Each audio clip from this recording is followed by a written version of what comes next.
Washington. A revised version of the House's aviation safety bill now has the backing of the National Transportation Safety Board, but the families of the 67 victims of last year's mid-air collision near Washington, D.C. still want to see tougher requirements to ensure the reforms are implemented.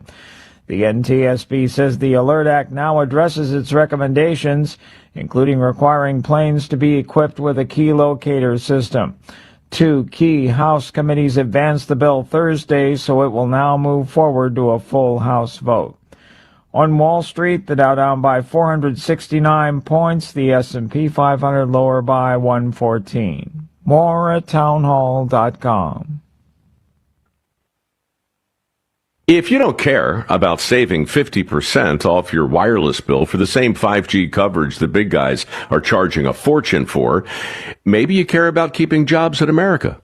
Pure Talk does. They've pledged to run their entire operation from this country, including all their customer service. Or maybe you care about our nation's veterans. Pure Talk does. They've donated hundreds of thousands of dollars to America's Warrior Partnership, a fantastic organization working hard to prevent veteran suicide. Or maybe you care about closing America's skills gap. Pure Talk does. They're a proud supporter of MicroWorks. They're helping my foundation train the next generation of skilled workers. Don't get me wrong. Saving money's great, and you'll save plenty with Pure Talk. But if you want to be in business with people who share your values, dial pound 250, say micro, and switch to an American wireless company that actually stands for something. Pure Talk. Here's the Wall Street Business Report. There's another rise in mortgage rates. Mortgage buyer Freddie Mac says the average rate on a 30-year mortgage rose this week to just under 6.4%. That's the highest level in more than 6 months. Only 4 weeks ago, the average rate had dropped to its lowest level in 3.5 years at just below 6%. I'm Alex Vega. The average Wall Street bonus rose to a record $246,900 last year amid a surge in profits. The New York State Comptroller's Office says the average bonus rose 6% or almost $15,000 compared to the previous year. Gas prices continue to creep higher. According to AAA, the national average for gasoline is now $3.98 a gallon. Once again, higher oil prices meant lower stock values on Wall Street at the closing bell. The Dow was down 469 points, the S&P 500 off 114, the Nasdaq down 521. For the Wall Street Business Report, I'm Bob Agnew. News and analysis at townhall.com. On Point Weather, brought to you by our friends at Palmetto State Armory. On 107 The Point. Here's tonight's forecast. Clear and comfortable this evening. A low temperature dipping down to 61. Tomorrow, we are warm. We'll top out with a high in 89 degrees, have mostly sunshine-filled skies. For the weekend, more sunshine. Saturday's high temperature is 64, while on Sunday, we'll climb to 69 degrees. No rain anywhere in the forecast. I'm Cal Moss with your On Point local weather. WQXL Columbia, W264DF. Grills, outdoor kitchens, and fireplaces. Spring sizzle starts with Bart. This is 107 The Point. This is The Point. Make thepointradio.com. The Point.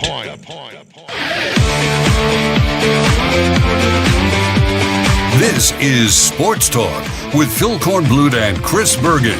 Sports Talk is heard across the state on radio affiliates of the Sports Talk Media Network and is streaming live on SportsTalkSC.com, as well as Twitter, Facebook, and YouTube. The South Carolina Education Lottery lucky number to call in is 888-898-2525. That's 888-898-2525. Now, here are Phil and Chris with tonight's edition of Sports Talk. Welcome in, everybody. Sports Talk, big Thursday night, coming to you from the capital city of Columbia, as well as the capital, the PD, wild and wonderful Sardis. Hope you had a wonderful day. Looking forward to the weekend now. Thursday starts the weekend, of course. We got action tonight. We got Clemson and Miami baseball at DKS. They need to be rocking there tonight.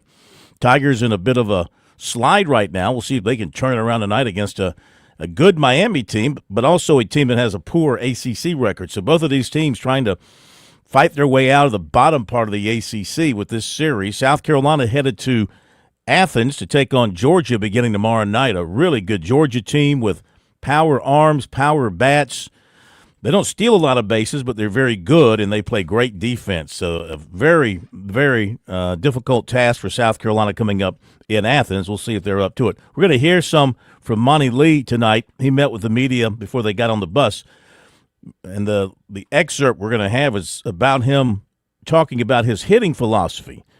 And this, of course, a worn-out topic amongst Gamecock fans over the last season and a quarter. About the way the Gamecocks' hitting approach was used by Palmineri with Monty Lee as the hitting coach. And Palmineri's approach and Monty Lee's approach, and Monty talks about his approach now that he is running the team and what he's asking his hitters to do. We'll have that for you. Also, some comments from Talmadge LeCroy, Gamecocks catcher. Interesting stuff for him, talking about the transition from Palmineri to Monty Lee. And he really liked Palmineri. There's no angst there from Talmadge LeCroy, maybe the leader on the team, and you'll hear from him. He's a guy, Bergie. He has caught every game this season, and he wants to catch every game this season. He wants to start and catch every game this season. And they've had some injuries back there. They are a little bit healthier going into this series.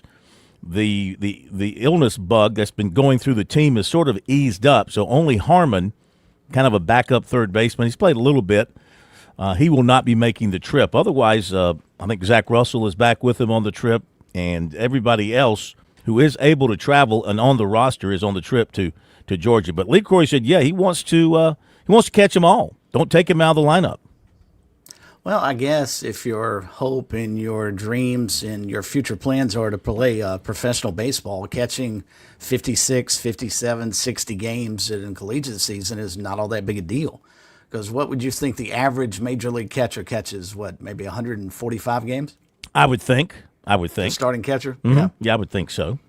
So doing a third of that, I guess, is not as big a deal as it sounded right off the bat, because I'm thinking, good grief, nobody catches every single game. But considering that the college schedule is considerably shorter than what we see with the Major League Baseball schedule, it makes perfect sense. Yeah. Also tonight, baseball-wise, Kevin Schnall, head baseball coach at Coastal Carolina. We'll hear from him at the bottom of this opening hour. You talked to him today. The team is up in West Virginia, up at Marshall for a weekend series, coming off that, for them, a really good win over Clemson the other night. And that had to really lift their spirits and give them some momentum going into this series this weekend. And his hitting philosophy is considerably different than what you'll hear from Monty Lee, because they like to take the free 90s. They did it against Clemson. Is what they've done ever since Gary Gilmore was head coach over there. Really interesting conversation. He talks about Cameron Fluke and his return. They anticipate getting he and perhaps Hayden Johnson, one of their other top flight pitchers, back as early as the middle of next month. And you add, and Coach will get into this in greater detail, but you add those two guys to what is already a pretty good pitching staff. It just elevates them. And those guys joined the team fresh, tail end of the conference season. Look out for Coastal again. Yeah, absolutely. That's just going to be a huge bonus for them. Of course, it's the night of the Sweet 16. We got the first games in that round of the men's tournament. You've got Texas and Purdue at 7:10 on CBS. You've got Iowa and Nebraska. That's going to be a physical war there. That's at 7:30 on TBS. Arizona and Arkansas. You talk about up and down.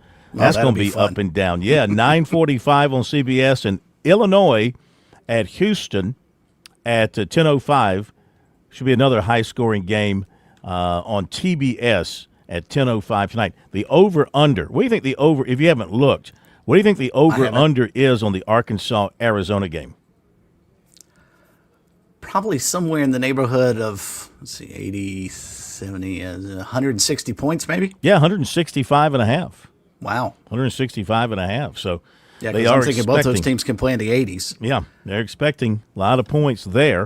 Of course, South Carolina women made their way out to Sacramento for the women's Sweet 16, and they'll be getting ready to take on Oklahoma. They'll be practicing tomorrow, press conference tomorrow, game on Saturday.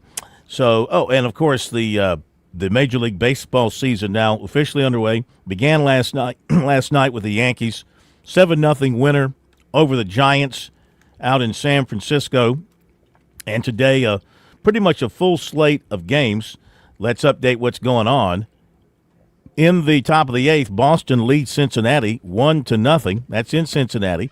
Bottom of the 7th, it's Detroit over San Diego, and that's an 8-2 Detroit lead as they play in the bottom of the 7th. Philadelphia shutting out Texas, bottom of the 7th, 5-0. Top of the 7th, Angels and Houston, they are scoreless.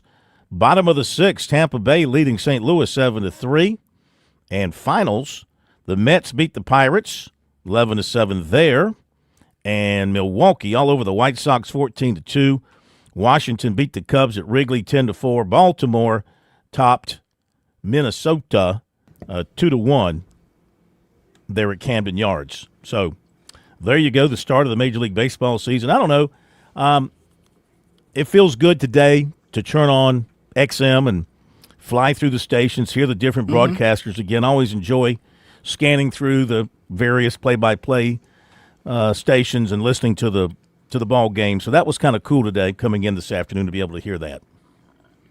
Yeah, the only thing I don't like, and we're slowly getting to a time in Major League Baseball, they may just have to get rid of the leagues altogether. I mean, they've gotten rid of all the traditions in sports anyway. Why not get rid of the 2 leagues and we just have Major League Baseball? Yeah. Because, I mean, we've got 3 or 4 interleague games today, and it's become much more the norm than the unique, sort of the uniqueness of it several years ago.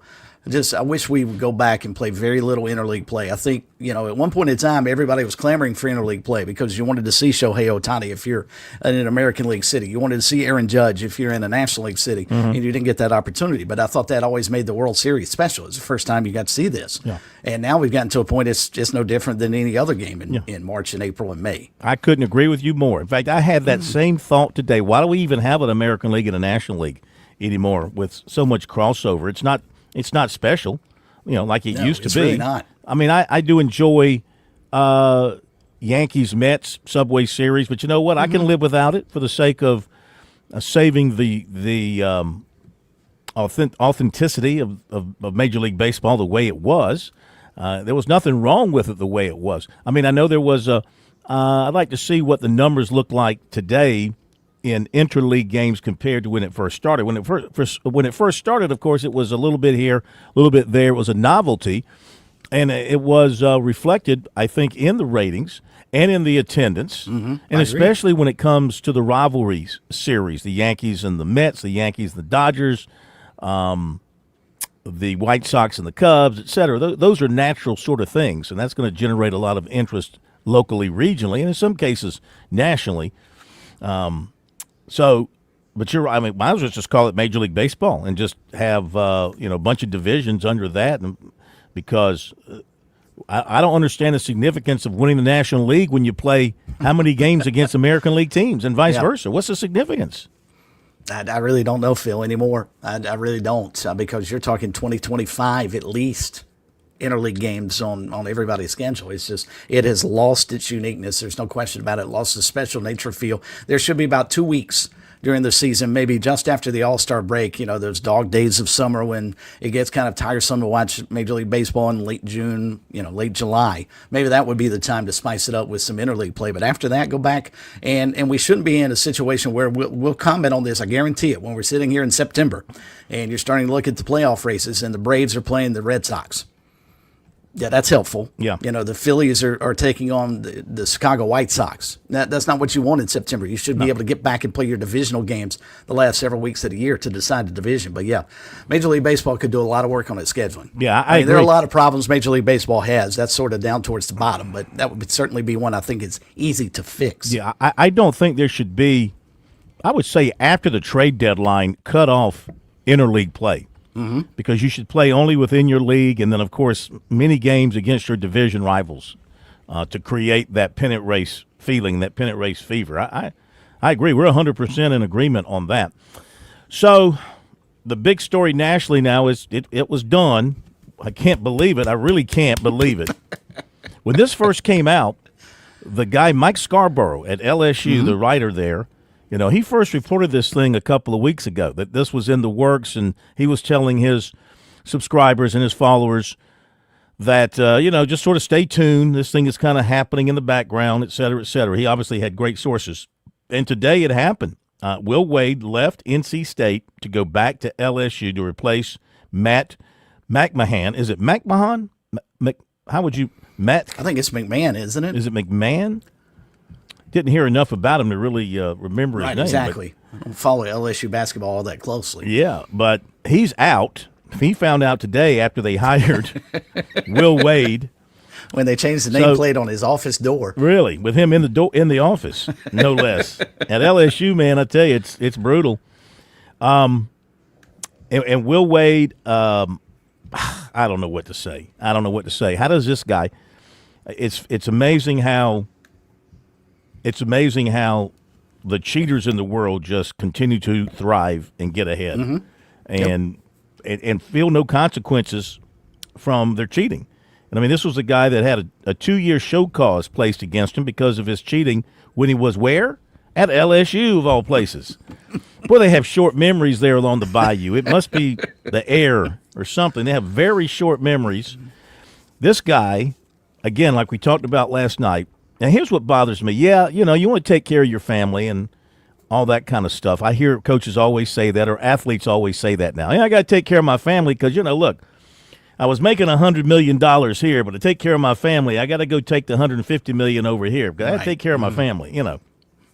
Give me a break. This guy, Will Wade, who, of course, you got Clemson to thank for him. They created him. He came out of the Clemson basketball office many years ago. I don't know if he was a creep. Clemson to get this job. Well, I don't know if he was a creep when he was at Clemson. Maybe he was a nice guy, and they liked him and everything. I don't know him personally, but everything I've seen about him professionally just tells me he is a cheat and a creep. He's a good basketball coach. I mean, he's won at McNeese. Maybe. He's won at LSU, and he did okay at NC State. Got him to the tournament. But let's just go back on this thing, man. I mean, he was making a great salary there at NC State. I mean, this is a guy. He has no soul. Of course, college sports has no soul. But this guy is one of those people who has no soul. I've never really been in a position like this guy is. I don't know if you've been in that position or not. But I happen to believe that somebody who does a favor for you, somebody who helps you out, you owe them a little something. You owe them a little something. McNeese took him off the garbage bin, took him out of the garbage bin, and gave him a job after he got punted at LSU because he was caught lying in a federal investigation. I mean, he was wiretapped, right? Yep. And caught lying. I mean, I don't know how worse it can be. They gave him a chance. Okay, I can sort of understand. McNeese gave him a couple of years, and he did well there, and then the big boys came calling and the big money. All right. Thank you, McNeese, for reviving my career. I'll be indebted for you forever. But NC State gave him the chance to get back into the big time in the ACC. And, how does he thank them? He gives them 1 year and takes the next big opportunity that's thrown his way. The guy at USF did the same thing in a lower level sort of deal. He only spent 1 year at USF before leaving to go to Providence. That's not quite. I mean, maybe to those people it's a big deal, but nationally it's not doesn't have the same impact. But he comes to NC State and he gets a great contract at NC State. I think they were paying him. Let's see. He had several years left on his contract. His buyout drops from $5 million to $3 million as of April 1. So obviously he was making good money, being well paid there. But LSU, is coming in with even more money, more dollars. And of course, they got a couple of guys coming in who were with him at McNeese State, who will kind of be his security blanket. And he'll be able to run roughshod and do whatever he wants to do. And apparently LSU's promising, of course. What's the other thing today? Well, we're going to put more money into NIL in our basketball program so that you can now you can legally go buy more players when previously you were doing it from a corrupting standpoint. And we're going to overlook that side of your personality. I just think this this, in the nutshell, tells you where college athletics is. I don't like to paint everybody no with the question. same picture, but in a general, in a general way, this kind of gives you a picture of where college athletics stands today. And Phil, I asked you earlier today, I said, what happens if he is successful?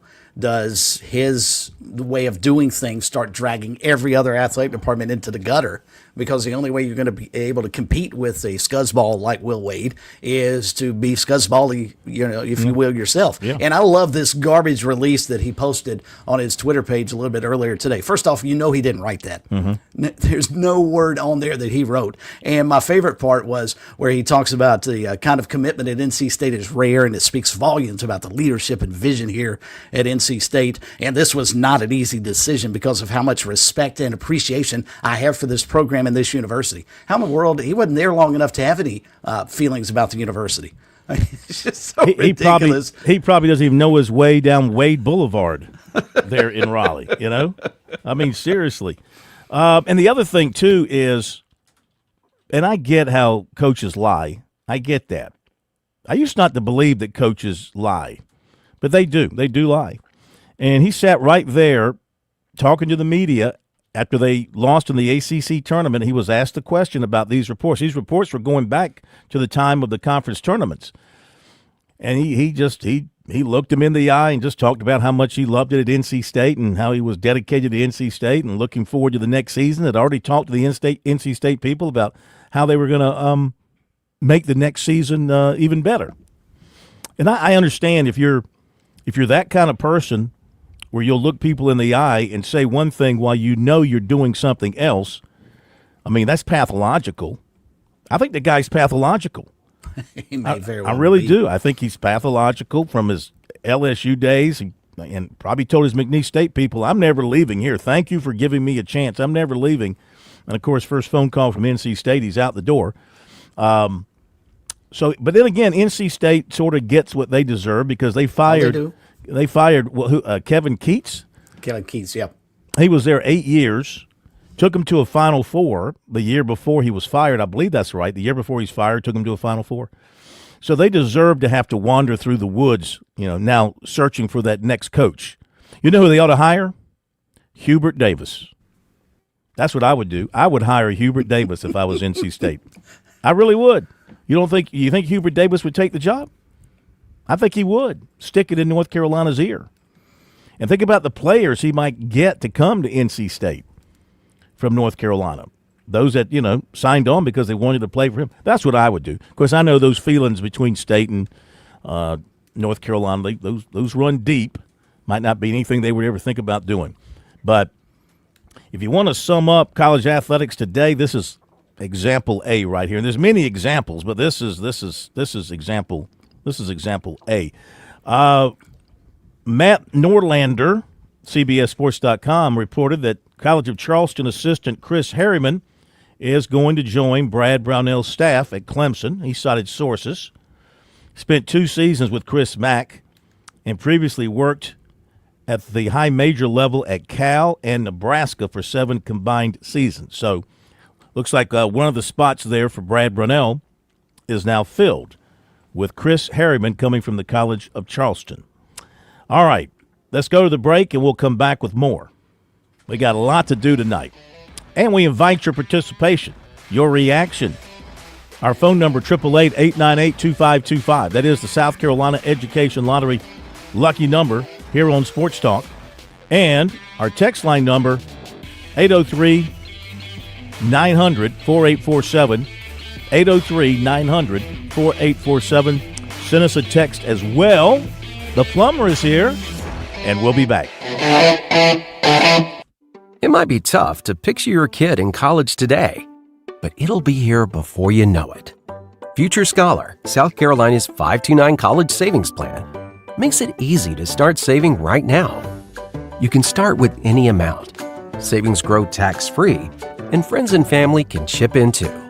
Discover the smart, easy way to save today at FutureScholar.com. That's FutureScholar.com. That's FutureScholar.com. Traveling can be the worst, especially when you can't find your favorite show. Well, don't worry. We've got the perfect way to keep up with everything happening in the Palmetto State when you're away from home. Just pull up the Chief Sports app on your mobile device, and you can listen live to Sports Talk. All right, welcome in, everybody. Sports Talk Media Network. So the next time you can't find us on one of our great radio affiliates, just log on to the Chief Sports app, the best way to stay connected with the Sports Talk Media Network. Start your journey with a new auto loan. Get ready for a season of adventure. Escape the ordinary and get on the road with an auto loan from Founders Federal Credit Union. From city streets to off-road trails, your journey begins here. Our competitive rates can get you on the road in a ride that fits your lifestyle and budget. Featuring no payments for up to 90 days, you can apply for a pre-approved spending limit valid for 30 days before you start shopping. Let a Founders representative be your trusted advisor to make sure your purchase makes sense for you and your finances. Ask for a free auto insurance quote for a personalized plan to protect your purchase. Founders also offers low fixed rates for used vehicles, giving you an affordable fixed monthly payment. Visit one of our many convenient office locations or go to foundersfcu.com/auto to apply for an auto loan today or to see if you qualify for membership with Founders. Membership qualification required. See webpage for details. One lottery ticket makes a big difference for our state students. And when I say big, I mean bigger than jackpot big. Since 2002, South Carolina students have benefited from more than $6 billion in lottery-funded scholarships and grants, including the Life, Hope, and Palmetto Fellow Scholarships. With every lottery play, you're supporting our students, and that adds up in a big way. That's why education is our middle name. Learn more at sceducationlottery.com/betteryou.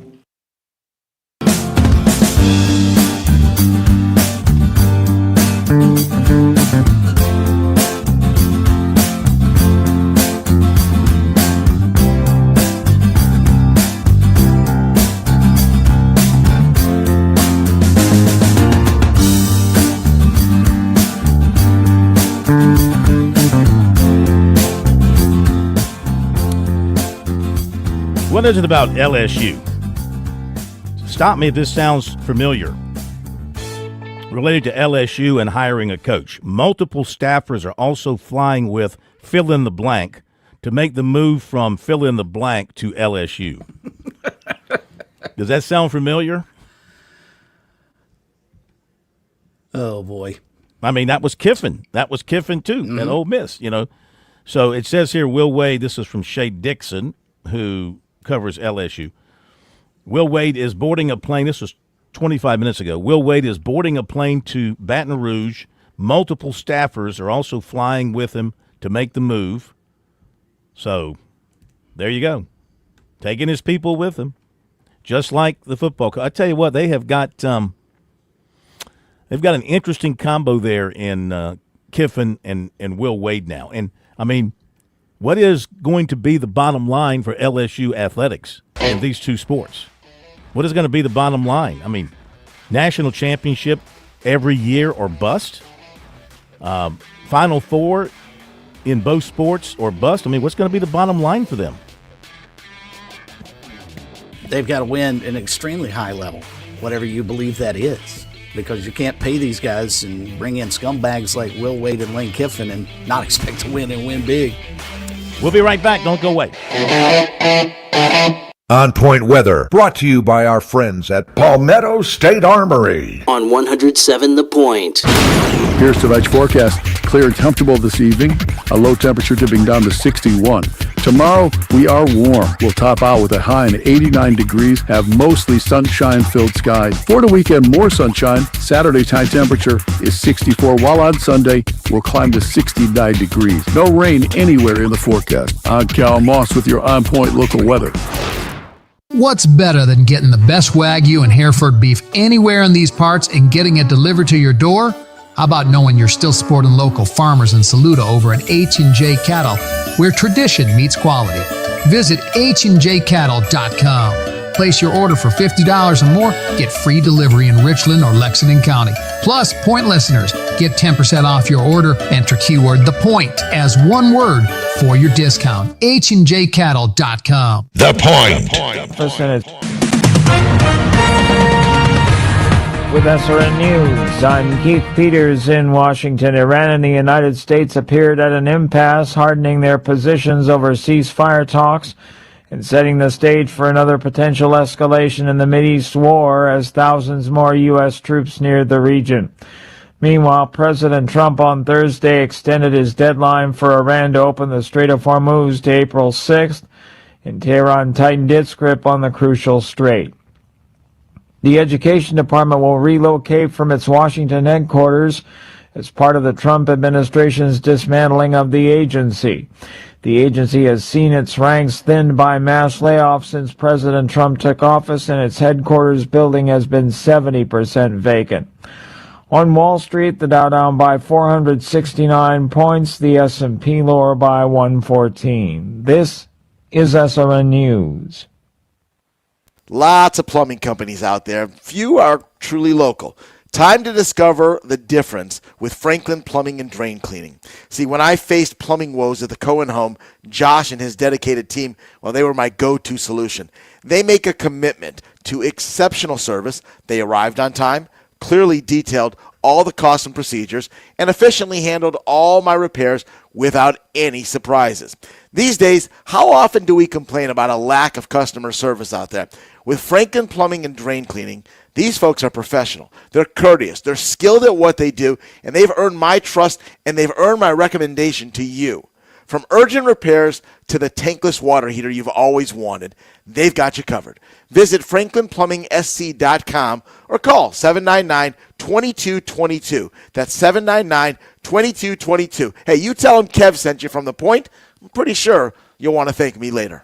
Spring is the perfect time to make sure your home stays comfortable. For over 12 years, Sweet Comfort Services has been proud to serve Columbia as the best small family-owned heating and air company in the area. Whether you need repairs, a new installation, or preventative maintenance, our trusted team has you covered. We install dependable systems from Goodman and Train, and if you have a quote from any licensed HVAC company, we'll match or beat their price. Call 803-331-8143 or visit sweethvac.com. Sweet Comfort Services, keeping Columbia comfortable.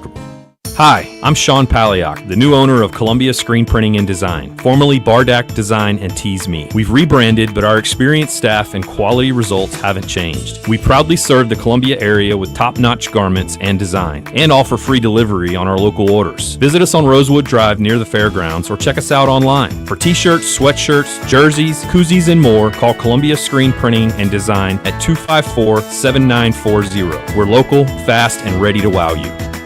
When storms hit the Midlands, who do you trust to keep your family safe and dry? Shingles Now, your local family-owned pros. Charlie and Rodney, both GAF Master Elite contractors, deliver honest, top-quality roof repairs and replacements. Licensed, insured, and proud to offer free inspections and estimates, we make protection stress-free and affordable. You can count on Shingles Now, the team that treats you like family. Shingles Now, roof repairs right away. Visit shinglesnow.com today.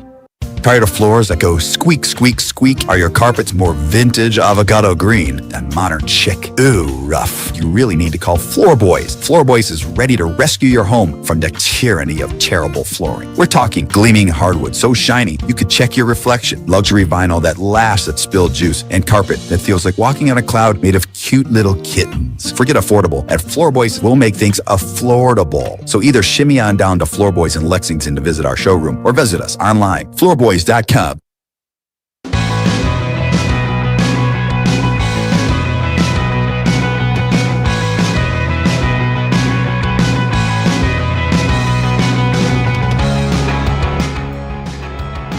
And we're back at Sports Talk Media Network, big Thursday nights. Phil Kornblut, Chris Bergen, and the plumber, Josh Cohen. Plumber's a little bit under the weather, huh? Not feeling it today, are you, bud? No. Get over it. Tough it out, punk. Come on, we don't have sick days here on Sports Talk. I'm aware. Let's fight through it. A few more notes. Pitching for South Carolina, Georgia this weekend looks like this. It'll be Gunther for the Gamecocks tomorrow night, 2-1, 6.33. He will be facing right-hander Joy Votchko, 4-0, 4.23. Georgia's got some inflated ERAs, but they can afford it because they can score runs. Amp Phillips on Saturday, 2-2, 2.32 against Dylan Vigue, V-I-G-U-E, Vigue, right-hander, 3-1. That's a different name. 2.30, yeah, Vigue. And then to be announced on Sunday for South Carolina against Kenny Ishikawa, a left-hander, 1-1 and 9.35. Brandon Stone, Monty Lee said today, they want to have him available to work in relief to win a game. If they have to use him to win a game, they'll go ahead and use his innings on Friday or Saturday to win a game and then worry about Sunday on Sunday. So I think that makes sense, Phil. Yeah. I mean, they're not in a position where they can, kind of plan for the weekend. They got to go out and just stack wins together. So I think that makes a lot of sense. Mm-hmm, absolutely. Jeff Borzello reporting Boston College finalizing a deal to hire UConn assistant Luke Murray as its next head coach. Sources told Jeff Borzello and Pete Thummel. I wonder when they do that, I wonder if the sources tell them at the same time. I wonder if it's they have them both on the phone. Hey, Jeff. Hey, Pete. Speakerphone. You both there? Okay, here's what we got. So, anyway, I thought that, and it could still happen, I'm wondering if Brad Brownell might consider hiring the former Boston College assistant coach who was on his staff and trying to come up with a name. Who was a former coach, just got fired at Boston College. He was Earl Grant? Earl Grant, yeah. Earl Grant? Earl Grant and Brownell are very close friends. That wouldn't be a bad move at all. Yeah. Yeah. Again, it just depends on what he wants to do with that other spot that's open. Does he want to go with an older guy or maybe I could just see it being Earl Grant. If Earl Grant's interested in coming back to being an assistant coach, maybe you make him assistant head coach, that kind of thing. And maybe you groom him to replace you if things go well. Because, they've already talked about Brownell when he retires, that he will stay on at Clemson. They've already, set up his salary and everything, that when he decides to hang it up, that he will continue transition to another job there at Clemson in that new contract that they gave him like a year or two ago. So I'm just thinking out loud here about what could happen. Let's see, what else is going on? Boogie Fland is returning to Florida next season, according to John Rothstein. Clemson's football scrimmage Saturday, it will be a traditional split squad scrimmage, standard scoring, 15-minute quarters, a running clock for the final three. Yippee! Except for the 2-minute scenarios. Yeah. And there will not be a full halftime. So they want to get through this thing as quickly as possible with as few injuries as possible. Let people take a look at Lazina, let him complete some passes, let him look good, let Reynolds show what he can do, let Denson show what he can do, and that kind of stuff. So that is the plan for them on Saturday at Death Valley. Okay, so you had a chance today to talk with Kevin Schnall, Coastal Carolina baseball coach. They've made their way into West Virginia to play Marshall, coming off that win over Clemson and coming off a very nice weekend series this past weekend. I think it was against Appalachian State, if I'm not mistaken. I think they swept Appalachian State. James Madison. Was it James Madison? That was 2 weeks ago. It was James Madison. First time in program history, believe it or not, as good as their program has been. Now, the run rule hasn't been in effect all that long. Yeah. But it was the first time in program history they won all 3 games in a weekend series via the run rule. Wow. Interesting. All right. So take us into your interview with him. Yeah, we were hoping to catch up with Coach last night. They were traveling up to Huntington from Clemson, and he just didn't feel or didn't want to join us via the bus, and we appreciate that. As a matter of fact, found out from chatting with him earlier today that they did not get into Huntington until late last night because they ran into some accidents on the way up there. So fortunately, they are there. They'll take on Marshall this weekend. That's a matchup of the top 2 teams in the Sun Belt, so it's a big deal this weekend. So we talked to him about that. Also got an update on where things stand injury-wise, but we kicked off our discussion with Coach a little bit earlier today, what he learned about his team maybe that he didn't already know after the win against Clemson back on Tuesday.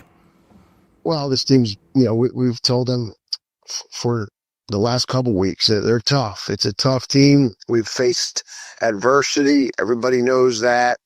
But there's a lot of tough hungry dogs in that dugout, and that's why you get 27 outs and you play 9 innings. And ultimately, the game's never over until that 27th out is recorded. And as you said, in the 7th inning, we're down 9-3, and I guess you call him our captain. Dean Mijos leads off the inning with a base hit, and we ultimately bunched a bunch of quality at bats together, and a couple mistakes by them opened the door, and we're able to get that big inning and give us an opportunity to win late. The opportunity to win late is really important, and obviously Darren Horn came in and was absolutely phenomenal for the last three innings. Coach, I called it Coastal Baseball 101 in the story recap of the game. You drew 6 walks, hit by 6 pitches, and also laid down 4 sacrifice bunts against the Tigers. When you are recruiting players into your program, what do you look for that tells you that the player is going to be the right fit for your team by being willing to maybe lay down a bunt when there are runners at first and second with no outs and maybe he'd like to swing for the fences? Well, don't forget we also stole 4 bases. So we did a little bit of everything, and that's what our offense is built on. We want to slug, we want to hit the ball over the fence, but we also want to be able to execute the inside game, which we have done at a very high level this year. And we need to have a bunch of guys to understand the value of getting on base, not necessarily getting hits, but getting on base. You think about a guy like Cruz Harlan, his batting average is 0. He comes into the game late and he draws 2 walks, and they weren't just walks, they were big walks. And I think he's at 12 walks on the year, has not even recorded a hit yet. But how do you recruit it? I mean, at the end of the day, it's our program. It's a non-negotiable. You're either in, you're out. We pride ourselves on, no details too small. Everything matters. We pride ourselves on, our attention to detail. And at the end of the day, we feel like there's other teams out there working on it. Nobody, I can assure you, is working on it more than we are. Visiting with Coastal Carolina head baseball coach Kevin Snall, the Chanticleers squaring off with Marshall this weekend.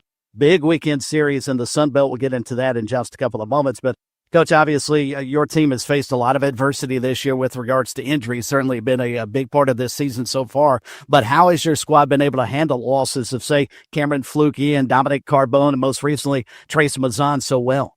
Well, it's been tough. You throw Hayden Johnson in there, and, just look at Cameron Fluke and Hayden Johnson, just those 2 guys. I mean, these are 2 guys that were slated to pitch on Friday and Saturday.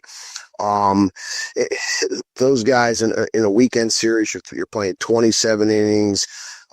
You're figuring those 2 guys right there are going to eat up 14 on a minimum 14 innings a week on those weekends. And Kellen Carr has 1 less inning pitched than Cam Fluke, has 4 more innings pitched than Hayden Johnson. So yes, it's a big blow. I'm not going to sit here and tell you that, the next guy just needs to step up. I mean, there's no stepping up for Cam Fluke, Hayden Johnson. Cam Fluke's the best right-hand pitcher in the entire country. I'd say the best pitcher in the entire country. And Hayden Johnson was ascending to be one of the top left-hand pitchers in the country. A guy that, projected potential 2nd, 3rd rounder. Both of these guys are leaders. These guys are fierce competitors with elite stuff. So we do miss them. We miss them a lot. We miss them every single day. But a lot of excitement around, where they're at. They're both moving in the right direction. They both have been throwing here recently. Both are chomping at the bit to get back. If we can just continue to do what we're doing and weather this storm, if you will, if we get these guys back, I kind of equate it to like drinking 15 Red Bulls. It should ignite our team in such a positive way, and the energy could be, felt from coast to coast, because these 2 guys could really elevate our play in a big way. Don't want to put a timetable on this, Coach, but it sounds like you're awfully confident about them getting back. Do you anticipate, say, mid-April to have them back? The season is a 14-week season. This is week 7. And, the goal is to have them back week 11, which that's we got Texas State that weekend. If we can get them back, you think about it, you got them week 11, week 12, week 13, week 14, and then week 15 would be conference tournament. Week 16, you're looking at regionals and so forth. So that's the goal right now. That's the hope. Again, could it be moved up a little bit earlier? That's tough to tell. I mean, the ramp up for pitchers and arms, it is what it is. It's not like you can just throw 2 times in one day to expedite things. There's a program that they've got to follow, but I do know that, Cam Fluke is not an arm injury, so, he feels great, and he is throwing, through the other day at Clemson, feels really good. He did go back from Clemson back to Conway to continue his rehab. And again, this kid is such an ultra competitor. He wants to get back out there. He wants to help the team. His focus is on what can he do to help this team, not what's going on next year, not what's going on this summer, which is a great mindset. Kevin Snow with us for a few more moments. Chanticleers and Marshall this weekend, a battle for first place in the Sun Belt. And Coach, you guys come in 6-0 unbeaten in the league. Marshall right behind at 5-1. They feature a team that hits the ball pretty well, over 300 team batting average, averaging about 8 runs a ball game. What kind of stress will they put on your pitching staff and defense this weekend, do you think? Yeah, we're still diving into them. They're gritty. Coach Fields does a really good job. They've got some power up and down the lineup. They've hit some home runs. It's a unique park because it's a big park. So it's tough to hit home runs. Gaps are big, so it is important that you got to play good outfield defense. And ultimately, it's not really what's going on in the other dugout. We've got to keep doing what we're doing in our dugout. And again, you dive into the last 10 games, you look at our offense, our on-base percentage, we're slugging, we're stealing bases. We're 29 for 32 stealing bases. We're scoring runs. We scored 10 or more runs in the past 4 games. We're averaging 10 runs a game in the past 10 games. And like I said earlier, we're fielding at a very high level, fielding 988 with only 4 errors in the past 10 games. And again, one of those is from the mound. So if we continue to do those things, we're putting ourselves in position to win. Our 2 weekend starters in Jones and Norman are ascending and really giving us great quality starts. And obviously Darren Horn has been phenomenal. We just got to get a little bit more consistency with some of the other guys. Ryan Lynch is back now and he's eager to get back out there. We need to get him the ball some more here. And, he'll obviously get the ball this weekend at some point. And then Scotty Dorn's got to keep doing what he's doing. And there's got to be another guy or two that emerges that we can really count on for us to remain successful. All right, before we let you go, as a pro ball player, you were inside the Cincinnati Reds farm system. Today, opening day, of course, for Major League Baseball, and Cincinnati has always been sort of that haven for opening day facing the Red Sox. Do you get as excited about opening day of the major leagues as you do, obviously, with your collegiate team? And also, what kind of effect do you think the ABS Challenge system is going to have on Major League Baseball this year? I'm a Yankees guy. So we had the game on. We had the game on last night. That team's that team looks good. Judge is over with 4 strikeouts. They scored 7 runs last night, opening day. It's a deep lineup. Excited about seeing what the Yankees do this year. But I'm a big Major League fan. I have the Major League package, so I can tell you that when I have some time and I'm at home, I'm watching a Major League game, and I'm a baseball fan, so I enjoy watching baseball, and I can assure you baseball's on every single night in my house. So that's what's exciting about opening day for me. The next X amount of months, you get an opportunity to watch a lot of baseball, and like I said, I'm a big baseball fan. Think that ABS Challenge system is a good idea for Major League Baseball? It's interesting. I'm anxious to see how it unfolds. Obviously you guys watched the World Baseball Classic. There was a couple questionable calls there.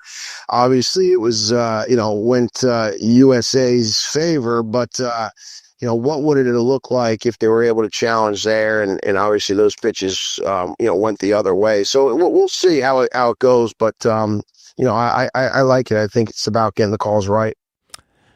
All right. Well, the good news there, besides the winning ball games, they're getting healthy, Bergie. They're getting guys back little by little. And you kind of knew if they just could hang in there for a while, And they get these arms back, and then they get the injured infielder back here in a little bit and get whole again. I mean, they'll be ready to rock and roll down the stretch.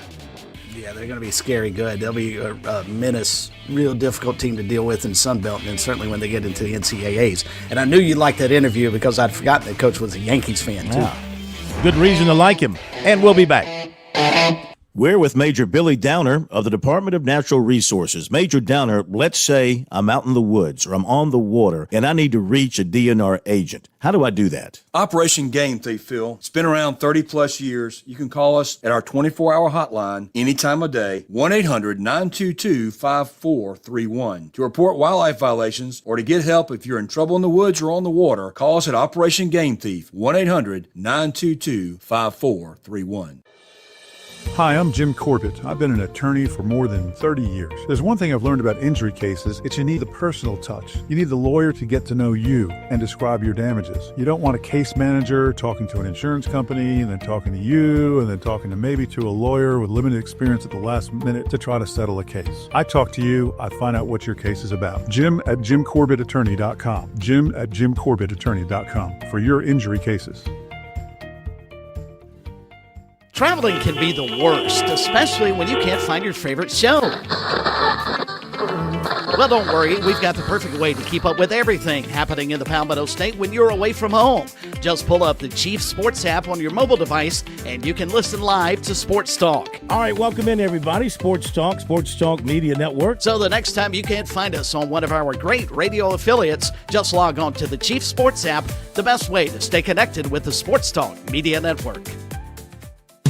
Just like in college basketball today, sometimes it's about who you bring in off the bench to provide that extra spark. At StraightUpSports.net, we're excited to announce the addition of Brett Friedlander, a longtime ACC insider columnist, to our all-star lineup that includes Bob Gillespie, Scott Kiefer, Mark Sturgis, and more. At StraightUpSports.net, it's always about the stories. Check out this all-star lineup at StraightUpSports.net or at Straight Up Sports on Facebook.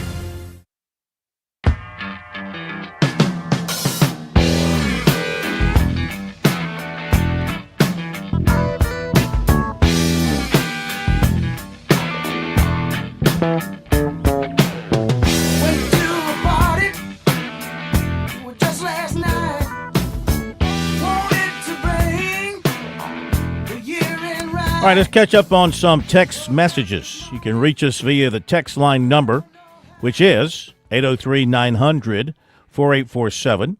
That's 803-900-4847. Text line number brought to you by Larry Lucas, State Farm Insurance. That phone number for Larry in Columbia, 803-799-1998. His Lexington office is 803-359-0770. LarryLucasAgency.com. Or just give him a phone call. Let him help you out with all your insurance needs. So on the text message line, we've got, this is from the 803. Has anybody had similar coaches? I mean, it says slimier. Oh, has anybody had slimier? I've never seen the word slimier spelled out. Has anybody ever had slimier coaches at the same time than LSU does? Hootie and Petrino. I think Petrino and Patino were at Louisville at the same time. That's from Stephen in Rock Hill. That's a good point. Yeah, those two were something together, but these two might take the cake when it's all said and done. Of course, LSU people, what are they doing? What do they care? They don't care what people think. They're sitting back and laughing at you. You know, they're saying, look what we've done. We stole Ole Miss's football coach, and we stole NC State's basketball coach. And so the world turns in college sports. This is from Barry in the 803. Is LSU a better basketball job than NC State? I would think NC State is the more prestigious job, especially as North Carolina has fallen off a bit lately. And fans don't care about the cheating or character issues anymore. They simply don't care. Wins are all that matter. Nothing else matters. Yeah, that's kind of what we talked about last night with Coaches Reedy and Johnson. And I think they kind of agreed, back in their days that you wanted to win. You wanted to win every game. But when you look back at your body of work on a season, if you won a conference championship or if you were competitive, maybe you came in second, but you beat your nearby rival or you beat a couple of others. I mean, if you had some good points to your season, it was an attaboy. Way to go. Look forward to next season. Today, you get fired if you don't take it to the top rung of the ladder. And I just think college sports has lost its soul. It's totally lost its soul. I agree, but Phil, shouldn't the adults, and I'm not putting Will Wade in that category, so don't criticize me here. Shouldn't the adults in the room, shouldn't the university itself be more concerned about its image than obviously LSU is? I mean, basically what LSU has said is Louisiana State University, we do not care about character in our athletic department as long as they win. Yeah. That's pretty much it. We couldn't care any less what you think about Lane Kiffin and Will Wade. We know they're scuzzballs, but they're going to go win us championships, and that's all we're concerned about. And that's from the president all the way down. Everybody there should be ashamed of themselves, and they won't be. Well, you know what their answer will be? On a Saturday night in Baton Rouge at Tiger Stadium, there'll be 105,000 people packed into that stadium, many of whom are paying premium prices for tickets and who are also giving thousands, if not millions of dollars to the athletic department for that very reason, to have a coach like that, to have what they think will be a championship-level team. Same thing at the PMAC, their basketball arena, and, packing that place again. And, I mean, he was successful there his first go-around, and they think he's the answer again. So, however he got it done in his first run at LSU has just been forgotten. It's been swept under the rug there. That's Louisiana for you, I guess. I don't know. I hate this win-at-all-cost mentality that the colleges – I hope we never have that here in South Carolina. Do we have that here in South Carolina? Maybe that's a fault. Maybe that's a fault of our schools. Maybe our schools should be more cutthroat.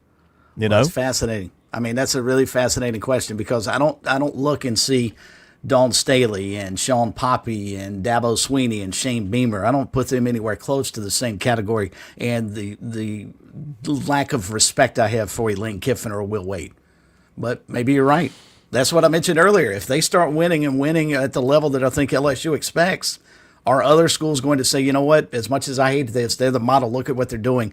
Let's go find the scuzziest coach we can just as long as he or she can win.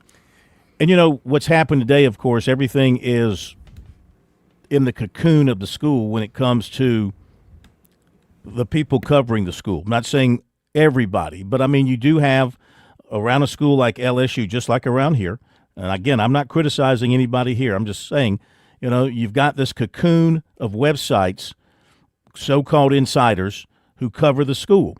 And they have a rooting interest in the school that they cover. They have they certainly have a financial interest in covering the school. And they hire a guy like this, and they feel like it's a victory. I guess you go look on their message boards today, on the LSU website's message boards, they're probably dancing in the streets and saying, Guaranteed. We've done a great thing here by hiring this guy. Our problems are solved in basketball at LSU. And I hope they lose every game in football and basketball. And we'll be back.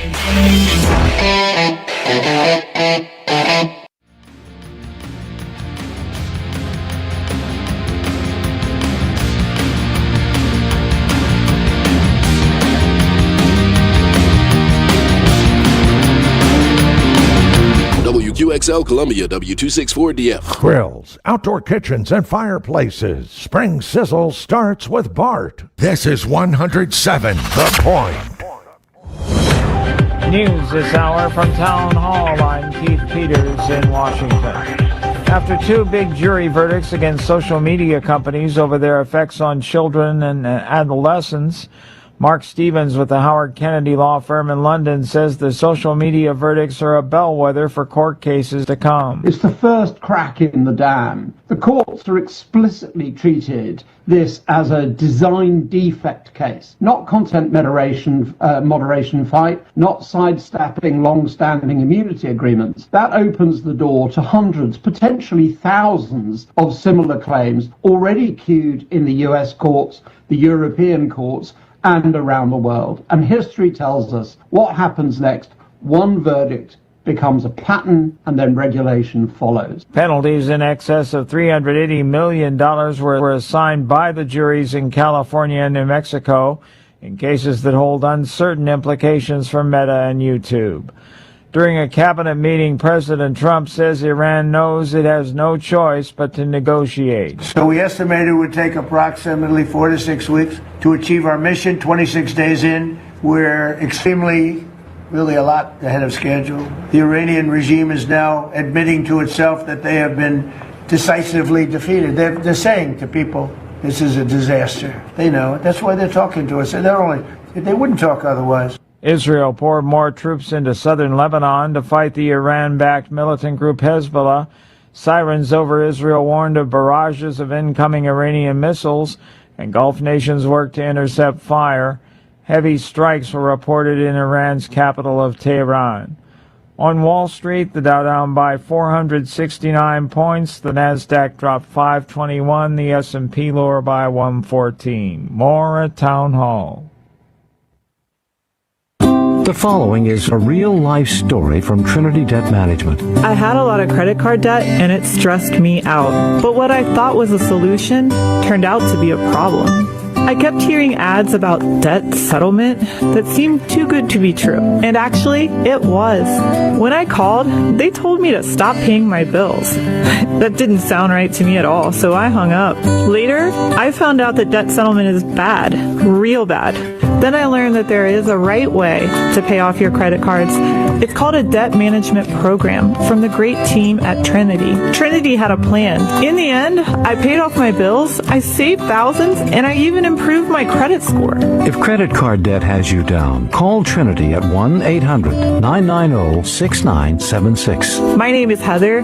Please forget debt settlement and remember Trinity Debt Management. 1-800-990-6976.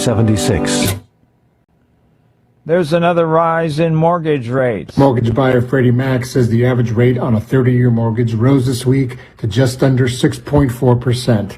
That's the highest level in more than 6 months. Only 4 weeks ago, the average rate had dropped to its lowest level in 3.5 years at just below 6%. When mortgage rates rise, they drive up borrowing costs for home buyers. While still down from a year ago, the recent rise in mortgage rates threatens to dampen the spring home buying season. I'm Alex Vega. The number of Americans applying for jobless aid inched up last week as employers continued to retain workers despite a labor market that has weakened considerably in the past year. U.S. applications for jobless aid for the week ending March 21st rose by 5,000 to 210,000. News and analysis at townhall.com. From Washington, I'm Keith Peters reporting. On Point Weather, brought to you by our friends at Palmetto State Armory. On 107 The Point. Here's tonight's forecast. Clear and comfortable this evening. A low temperature dipping down to 61. Tomorrow, we are warm. We'll top out with a high in 89 degrees, have mostly sunshine-filled skies. For the weekend, more sunshine. Saturday's high temperature is 64, while on Sunday, we'll climb to 69 degrees. No rain anywhere in the forecast. I'm Cal Moss with your On Point local weather. WQXL Columbia, W264DF. Grills, outdoor kitchens, and fireplaces. Spring Sizzle starts with Bart. This is 107 The Point. This is The Point. Make thepointradio.com. The Point.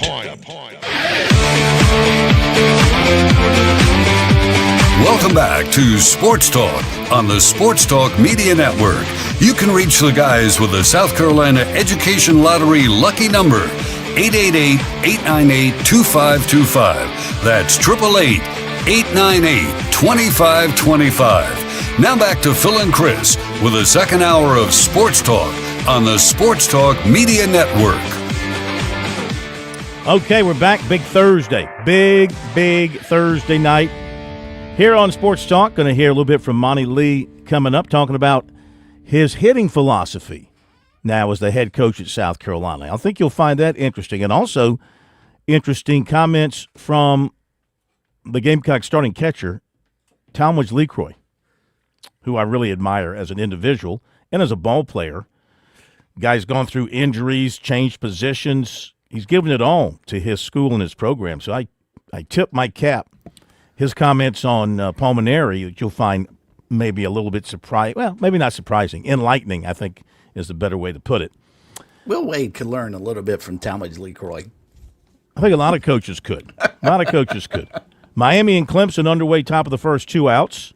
No score there. You got Oklahoma and Texas playing tonight as well. And, of course, it is the opening night of the Sweet 16 with games around the country. Just to recap, getting underway shortly, it'll be number 11 Texas against number 2 Purdue. Number 9 Iowa against number 4 Nebraska. Number 4 Arkansas against number 1 Arizona. I picked Arkansas to win this game way back when I did my bracket. My bracket, of course, is crap. But I'm still rolling with Arkansas here. And number 3 Illinois taking on number 2 Houston. You know, we can talk basketball, Bergie and I, but we cannot talk hardcore hardwoods. Hardcore Hardwood with Ken Potosnak on Sports Talk. Yes, only one person can talk hardcore hardwood, Coach Ken Potosnak. Welcome in, sir, and happy Sweet 16 to you. Phil, happy Sweet 16 to you. How you guys doing? Good, man. How you enjoying the tournament? Terrific first weekend, right? A lot of great games. Yeah, it was excellent, and looking forward to tonight. Should be 4 good ones. Well, yeah, of course, a lot of stuff off the courts, overshadowing what's going on the courts, especially on Tobacco Road, man. Crazy couple of days on Tobacco Road.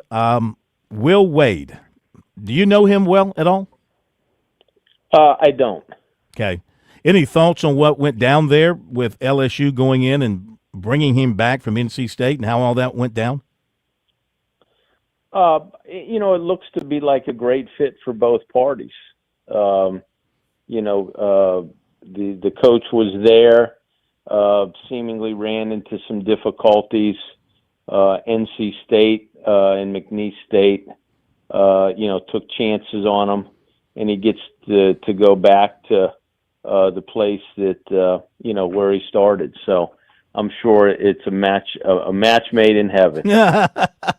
Or made by the FBI. You're a former coach, and I'm right now kind of down on coaches who do this kind of stuff. I mean, where's the obligation to a place? NC State gave you a chance after you got caught in an FBI sting, not you, but him. Got caught in an FBI sting, cost you your job, put you on a 2-year probation from the NCAA, the most severe sanctions they can hand to a coach, and with a show cause, and then NC State sends you a lifeline back to the big time. And how do you show your appreciation? You leave after 1 year. I mean, I understand coaches want to do the best for their families and all that kind of stuff, but where is the loyalty and the appreciation for somebody giving you a break? Well, just in general terms, I'm sure a lot of these coaches, and certainly in that case, was doing very, very, very well with his family, having a chance to go to a place like NC State. But NC State, I'm sure, knew exactly what they were getting into. I mean, the AD made the choice, and they had all the background information and so forth. So, they made the choice, and they allowed it to happen. And so, I'm sure that they're going to live with that choice because they had all the information up front. And, it seemingly is a really much better match, for both parties, heading back to the SEC and down into the Bayou. Yeah. where they can do things and I guess get away with it. Where do you think NC State will go? I suggest they hire Hubert Davis. Who knows? I mean, with the guys that could potentially come back from North Carolina, that would make for an excellent 3 or 4 guys. Just take them right across the road to NC State, and then add. They signed 2 outstanding. They signed an outstanding guard, Dylan Mingo from New York, and an outstanding forward from California. I mean, 2 high level players that were coming into the fold. May not have been Caleb Wilson light in terms of, that quickly, but certainly 2 guys that were going to be in the draft equation at some point. So they're going to potentially lose a ton of talent. And certainly Derek Dixon progressed really nicely throughout the year. Terrific young guard. Henry Vassar, had a terrific year and showed what he's capable of, particularly when Caleb Wilson went out of the lineup.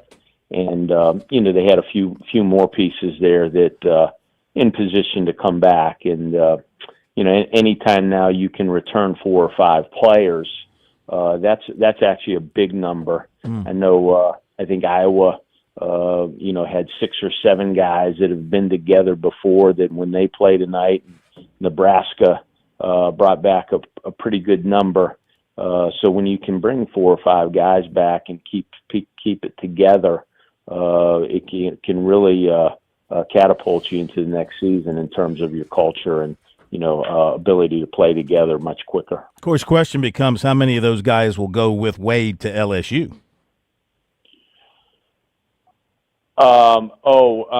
In terms of guys from North Carolina State going. Yeah. Oh, yeah. I was jokingly saying about if Hubert Davis were to go to NC State. Oh, I got you. Yeah. Him taking his roster, but I jokingly say that in this way is 6 of Drake's players play tonight for Iowa. Yeah. Meaning last year they all played for Drake. Now this year they play for Iowa, and I know I love football and follow the football front closely too. You saw a very, very similar thing with James Madison and the number of transfers that went to Indiana. Yeah.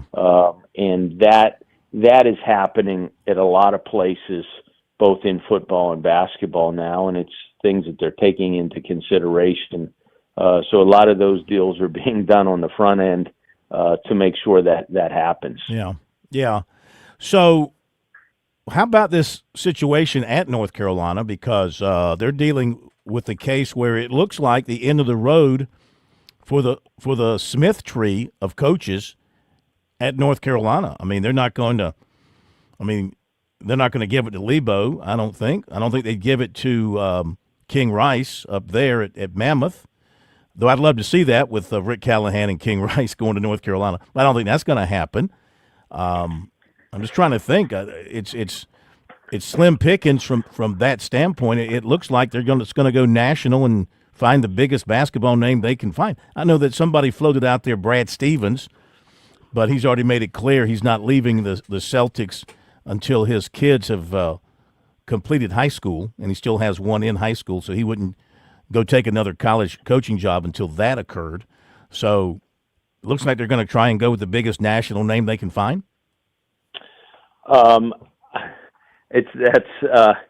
That's way out of my pay grade, but I would tell you, Hubert Davis won 25 games a year. He won 125 games in 5 years. He was 19-4 when Caleb Wilson, top 3 lottery pick goes down, and still was able to finish solid, not great, but anytime you lose a lottery pick, that's what happens. And I can't imagine where Arkansas would be if Darius Acuff got hurt, or I can't imagine where Duke would be if Cameron Boozer was hurt. So that loss alone, really, really big after, starting 19-4 and beating Duke and beating Kansas and having some great wins along the way. It's just sort of hard to, probably hard to explain. But whoever takes the job, 25 wins isn't the expectation. Probably 30 wins in an NCAA Final Four is. So Yeah.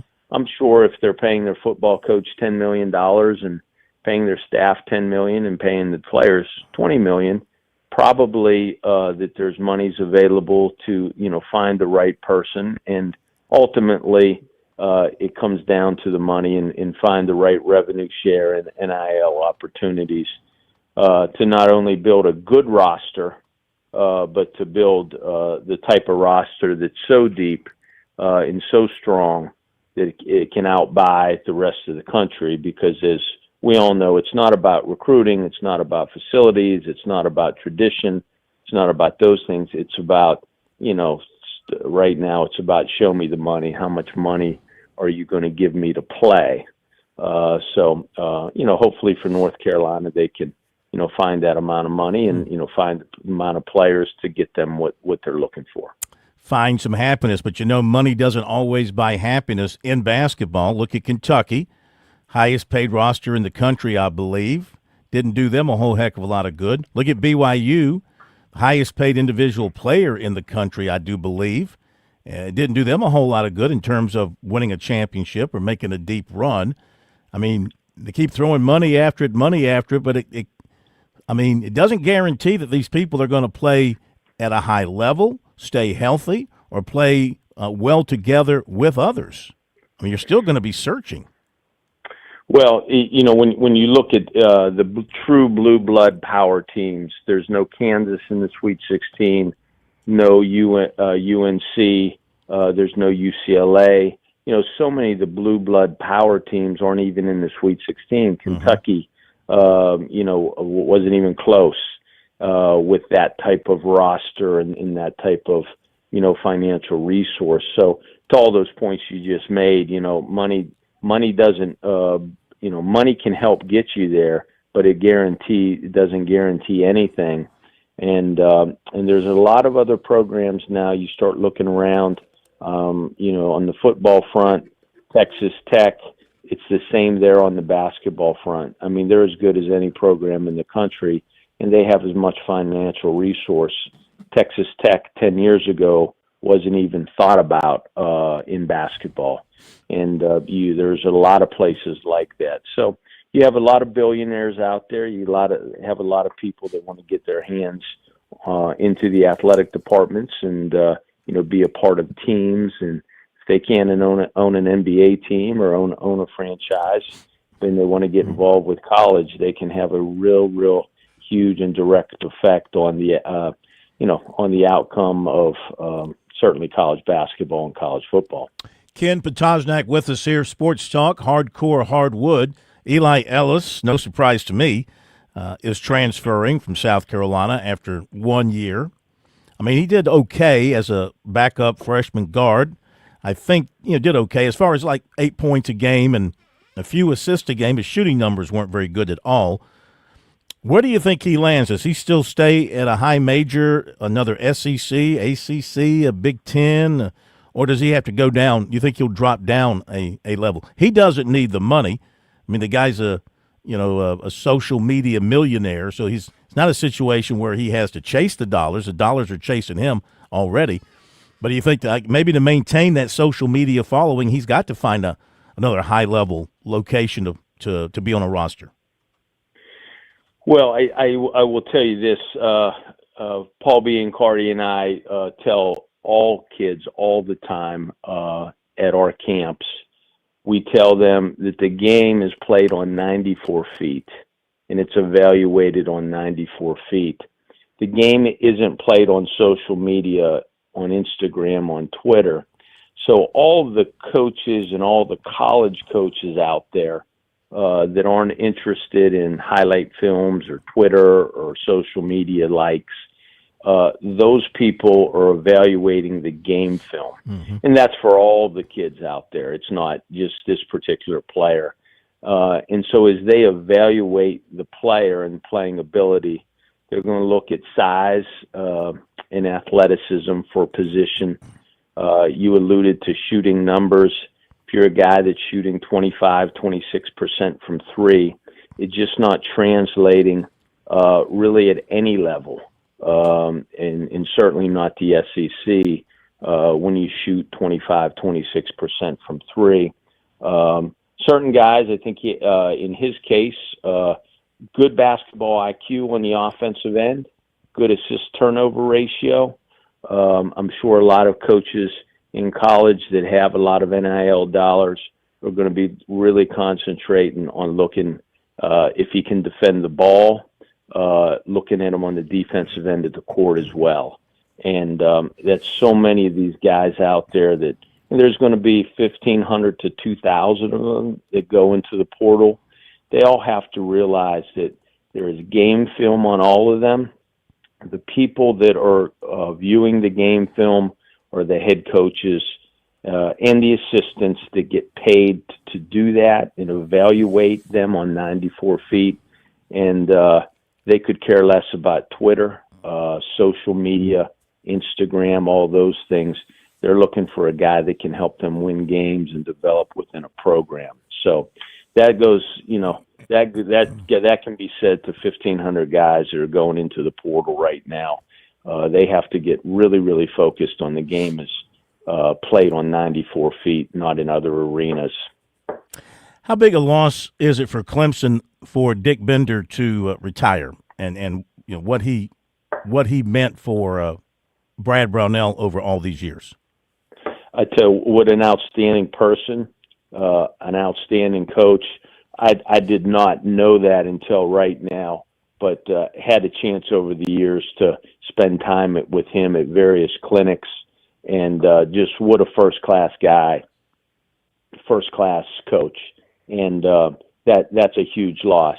That's another head coach sitting on the bench. Yeah. And I think I alluded to, during the year, when you have the amount of experience you had on that bench over there with Bill Donlin, Dick Bender, Jeff Reynolds, that bench over there is what college basketball really should be about, in terms of you got guys that have done it for a long, long time at a lot of different levels.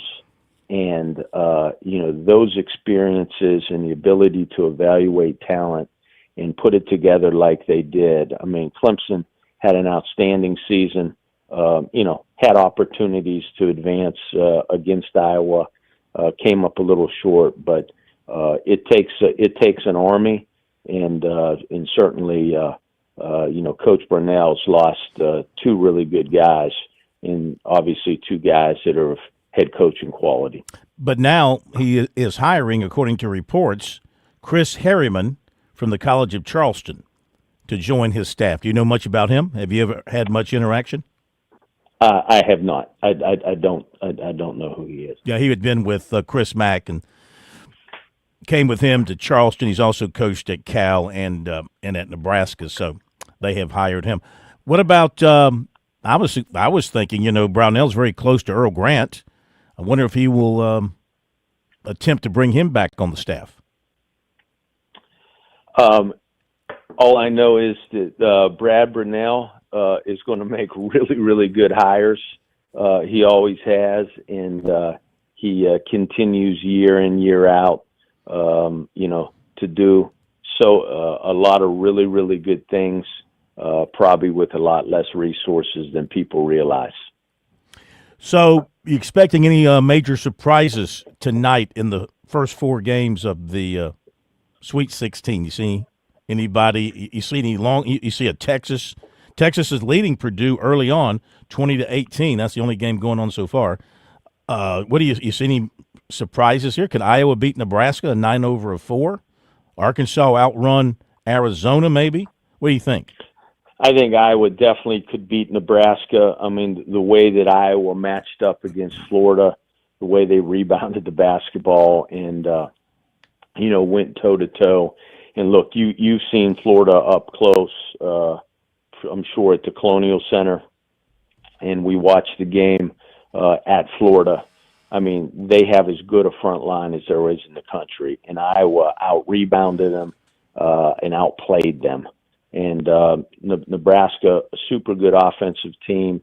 I think, that game will be a coin toss, but I do see Arizona, Purdue, and I'm taking Houston over a really good Illinois team. I think Houston's defense and overall toughness is going to out-tough Illinois' offense, to win tonight. Do you still go to the Final Four or no longer make that trip? No, I don't make it anymore. Made it for a long time. Made it for a long time, but don't go anymore. All right. Well, I was going to say take me with you if you were going, but since you're not, leave me behind. Well, hey, going to be in Columbia soon, though, to see. Can't wait to see you guys. Give me a holler when you come to town. And we will talk to you next week heading into the Final Four. Coach, thanks very much. Thanks, Coach. Coach Ken Potosnak. And that is Hardcore Hardwood on this Thursday night. And we'll be back after the break.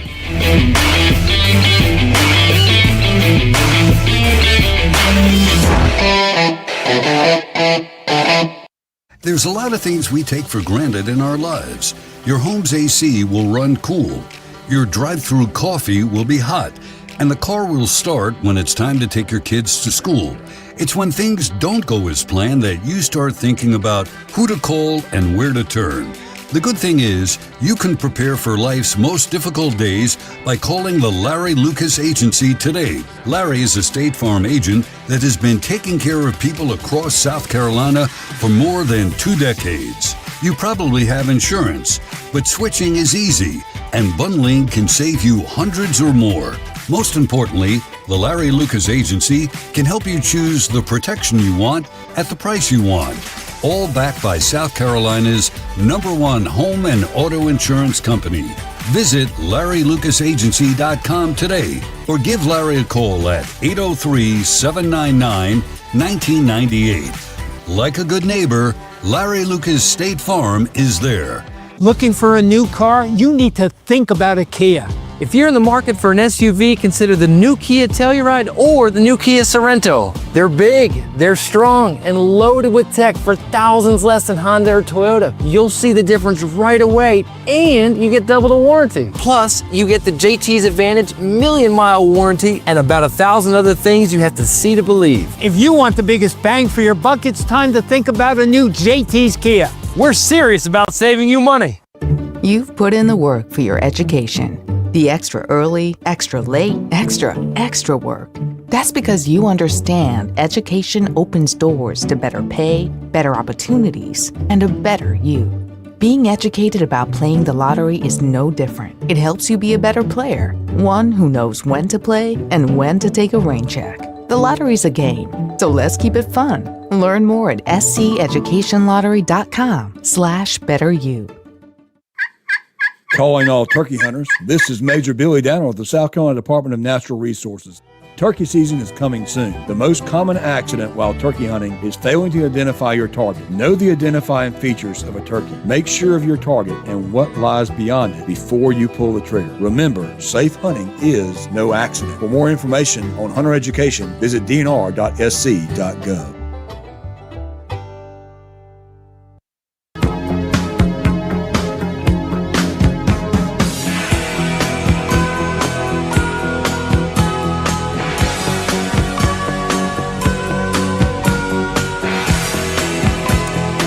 All right, up at Doug Kingsmore Stadium, Miami's taking a 1-0 lead on Clemson, top of the second.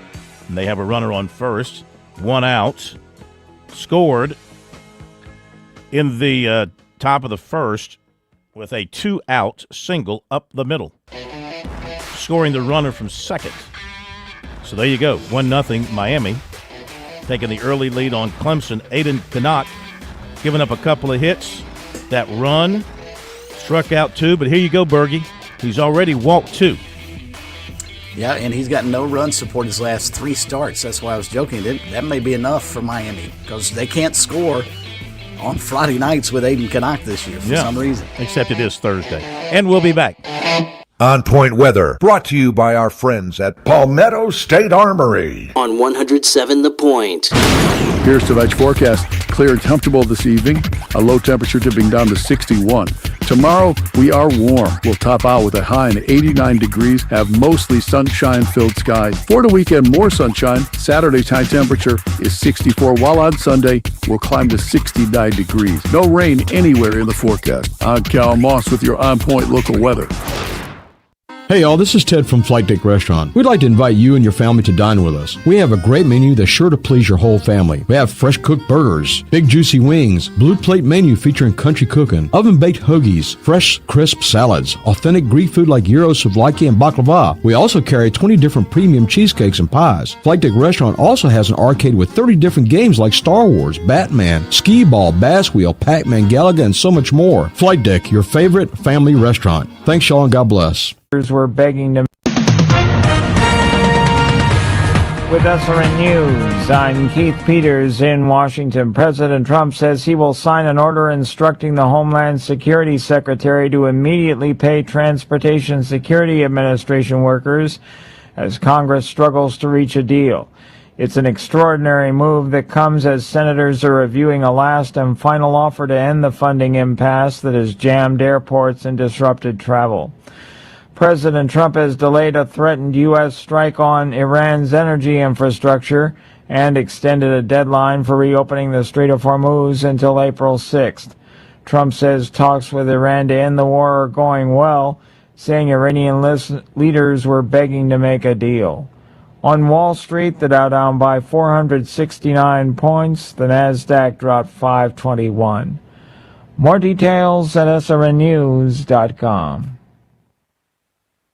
Are you tired of that sinking feeling when the electric bill arrives? Does the phrase peak hours trigger anxiety and a headache? Do you suffer from chronic fatigue of watching your hard-earned money evaporate right into the power grid? You may be suffering from utility pain and anxiety disorder, or UPAD. Symptoms include sweating when running the AC, a fear of turning on lights, and a general feeling of powerlessness over your energy costs.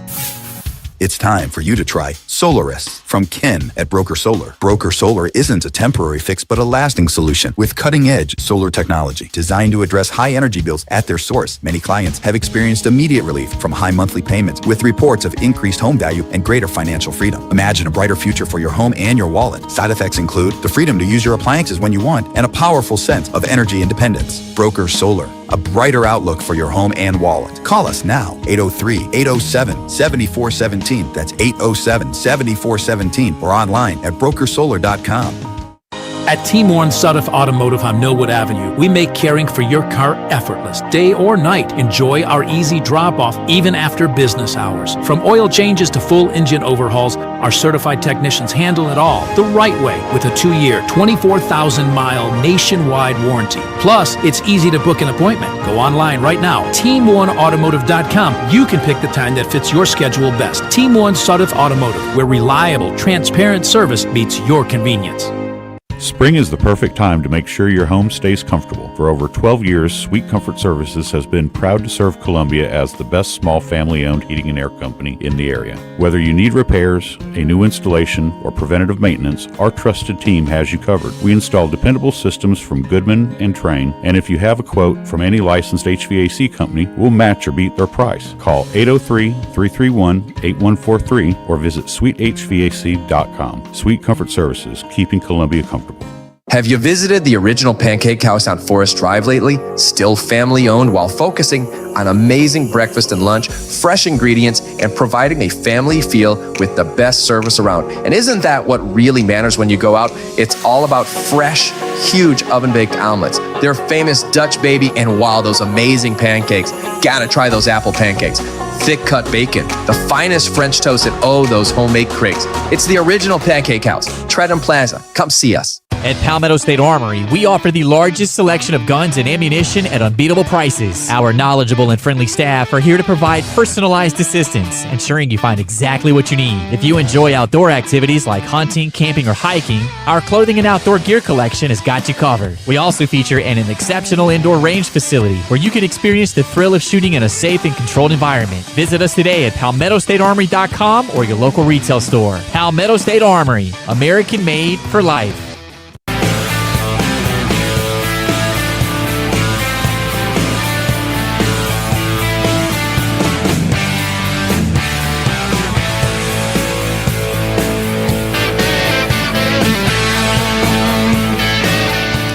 All right, we're back on Sports Talk Media Network on this Thursday night. Phil Kornblue, Chris Bergen, and the plumber, Josh Cohen. 1-0 Miami leading Clemson, bottom of the second. We got recruiting coming up. Some comments from Monty Lee, Talmadge LeCroy coming up. Back to the phones on this big Thursday night. We go to Rocky up in Greenville. Rocky, welcome to Sports Talk tonight. How you doing? Good evening, Phil. I hope you're well. And as I told you, call screener, I got to apologize because unfortunately up here on the station I listen to you, you're delayed. So you're not in your first hour. You're in your second hour, and I started listening to the first hour. And so I apologize. It's okay. I do apologize. But I do want to talk about the tournament, the basketball tournament and the games tonight. And the first two games, I'm not really interested in those because those two sections of my bracket are busted, as I had BYU and Florida going. But tonight's games, I guess I'm going to have to coffee up, and because I do have those two teams playing, and that's Illinois and Houston and Arizona and Arkansas, and in my bracket. So I'm going to have to try to stay up to watch those, but also with the stuff that's going on, Wade leaving NC State, and I wonder if just by virtue of proximity, if the High Point coach gets any consideration, or he's not going to be at High Point that long, but given that they're pretty close together, if the High Point coach gets a look for the NC State job. Yeah. Just started wondering about that, you know? That's a good question. He's done a heck of a job, Bergie, over there at High Point. He's made them the best team in the Big South right now. Oh, yeah, no doubt. And I don't know. I don't know much about him. I'm a Winthrop Eagle, and they beat us. I mean, we did beat them one time, and then in the tournament, but they just the athletes that he got there and the way they play. I don't know. I just started thinking about that if as NC State goes coach hunting, so to speak. You know what I mean? Yeah. Yeah. Yep. That's a good question. I don't know that. I mean, you're North Carolina. You can pretty much attract anybody in America, and you're going to take the guy from High Point, which, I mean, obviously, here he is. I'm talking about NC State now, not North Carolina. Well, even NC State. Well, of course, NC State did take a guy from Wilmington, Kevin Keats, before. And a guy from McNeese. Yeah. So maybe you're right. Maybe High Point would be the would fit okay with their fan base, Not for North Carolina, though. I don't think that would work for North Carolina, unless he happened to be one of their own, which he's not. Right. Well, it was just a thought, but these two games tonight, Illinois and Houston, and I've got Houston advancing, and I also have Arizona advancing, but those two games tonight, I think, going to start so late. But they're gonna be. I think that Illinois Houston game is going to be. Illinois likes to, but Houston is known for their defense, and Kelvin Sampson, and Arkansas and Coach Cal, and against Arizona, you never know. And I don't know. Arkansas might be a little dark horse if they're going to upset someone, but.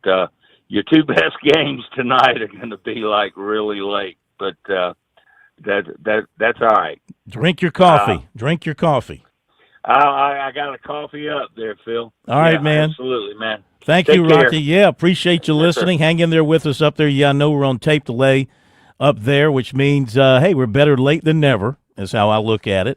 And you can hear us live on our streams, of course, but if you happen to miss us when we're live everywhere else, you can always hear us later on our station up in Greenville. So also, of course, they're streaming us through their network, their channel up there. They stream, and so if you miss us here live. You can go back and you can hear us there, 104.9 in the upstate. Of course, you can always go back and listen to us on our YouTube and all that kind of stuff. So thank you for the phone call. Much appreciated. Let's go next to Delvin in Fountain Inn. Hello, Delvin. Welcome to Sports Talk. How you doing?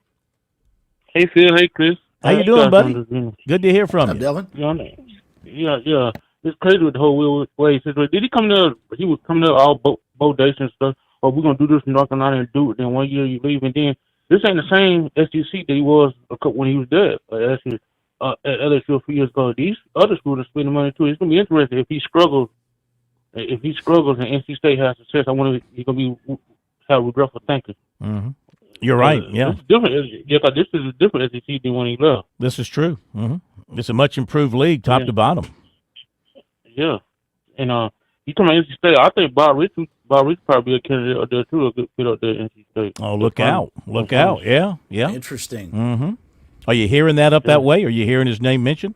Yeah. A lot of people are saying Bob Ritchie could be a candidate at NC State. I'm waiting for somebody to scoop up Bob Ritchie.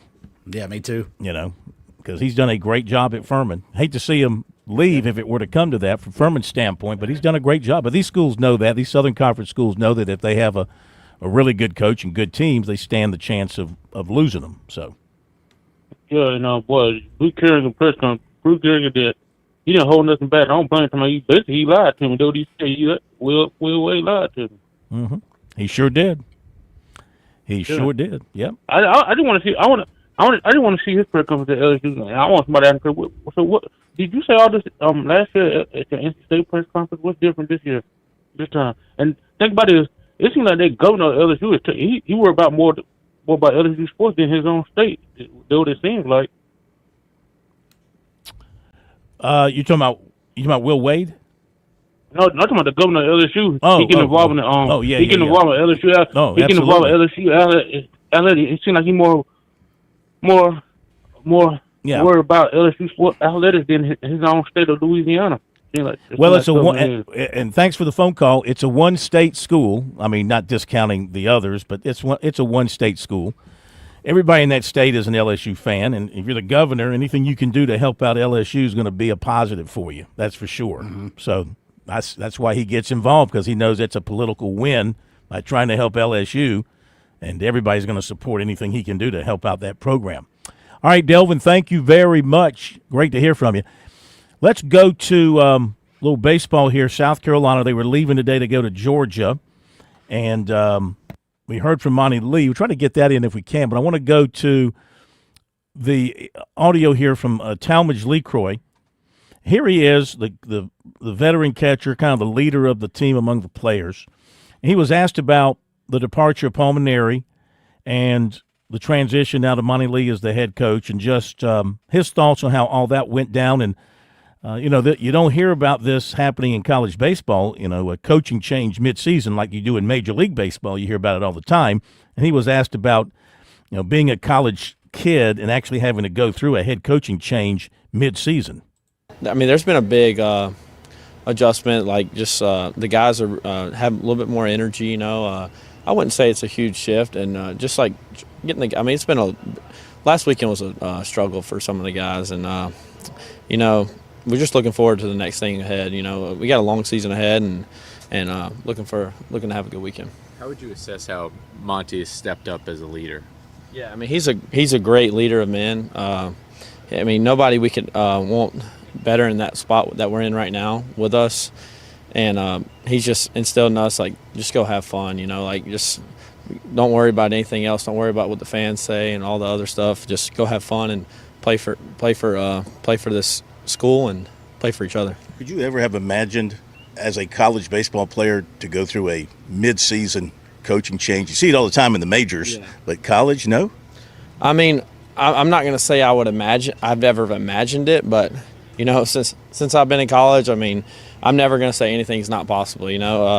I've been through a lot of stuff while I've been in college, and I wouldn't change anything. I loved Coach Mainieri. Me and Coach Mainieri had a great relationship, and just wasn't working out for us. And I'll never forget the times that we spent together, and all the good talks that me and Coach Maneri had, and just how much he changed my life. Did he get a chance to address you guys or talk to you personally before he left? Yes, he came in and talked to us that morning, and then also when he was coming in and packing his stuff, like he wanted to meet with me, and just we talked for a good while, just going like really telling how much we're going to miss each other, and like how much we enjoyed being around each other, and all the life lessons that he taught me while he was here. I mean, he's a legend in this game, and nobody can take that away from him. I mean, he's won so many college baseball games, and to come back out of retirement and try to get this program in the right spot says everything about him as a person, and just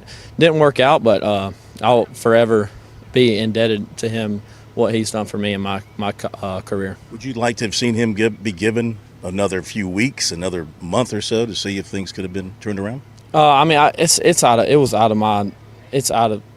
out of my control. You know, I committed to play for him, so obviously he was my coach. You know, like I grew up, and my dad was always my coach, and it just never was a thing of like making the coach being the reason why you're losing and stuff like that. So that's not the way I grew up, and that's not the way I'll ever be. You know, it's always just like the guys that we have in the locker room, and like we knew we need to step up, and I never ever think that it's a coach's responsibility of why we're winning and losing ball games. That's just the way I grew up. Was there something, I guess, that Monty said, or something you as a leader stepped up? It seemed like you guys were having more fun on Saturday and Sunday, like made a concerted effort to do like home run celebrations. Where did that come from? Yeah, I mean, I just think we had a talk as a team, you know, like we just needed a boost of energy, you know. Like it was nothing with Coach Maneri holding us back at all. It's just we needed a boost of energy, and we needed to get guys on the top rail of the step, and really just through that tough weekend. I mean, it was one of the toughest weekends I've been through in college, and just we needed everybody to be with each other. And I mean, we're just going to carry that into this weekend, and just really fighting for each other, and fighting for this team, and fighting for this university, and fighting for our new head coach. Would you like to catch every game this season? I would. I mean, my body's physically ready for that, and you know, I'm just going to take it one day at a time. That's all I've done, is just like catch and try to play my best baseball, and then the next day it's like, all right, what's my plan for today, and just really taking it one step at a time. And I know we have a lot more ball games left. My body's feeling great, and just excited for this weekend. All right, there you go. Good stuff from Talmadge Lecroy. After the break, some comments from Monty Lee on his hitting philosophy and recruiting. By the way, up at Clemson, Tigers in Miami, 1-0 Canes, top of the third. Be right back.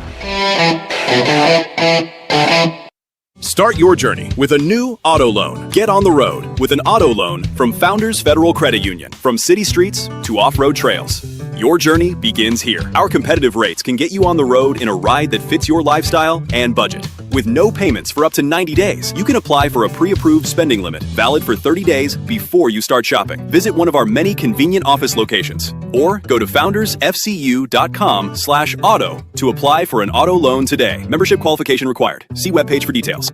If you want to reach sports fans, there's no better place than the Sports Talk Media Network. We give your business exposure on over 20 radio affiliates across South Carolina, plus online at SportsTalkSC.com and on our growing social media platforms. That means radio, digital, and social, all working together for your brand. Our audience is loyal, engaged, and they trust what they hear from us. We partner with local businesses, regional brands, and anyone who wants to connect with real sports fans. From live reads and sponsorships to digital advertising, we'll build a custom campaign to fit your goals and budget. Ready to advertise with Sports Talk Media Network? Visit sportstalksc.com/sales-contact. That's sportstalksc.com/sales-contact. Sports Talk Media Network, advertising that reaches sports fans. In 2012, inside Clemson football's weight room, a different kind of barbell was developed. The Tsunami Bar is a flexible, oscillating bar designed to enhance high-intensity training while helping reduce joint stress. Unlike traditional rigid bars, it moves, That movement forces your stabilizer muscles to activate, your core to engage, and your body to produce force more efficiently. The result is improved strength, better balance, and more functional performance. Tsunami Bar Sports continues to provide innovative, dynamic training solutions that empower individuals of all fitness levels to reach their peak potential. Whether you're training for general fitness, building resilience, or improving rotational strength for sports like golf, the Tsunami Bar challenges your body in ways traditional equipment cannot. Learn more at TsunamiBarSports.com.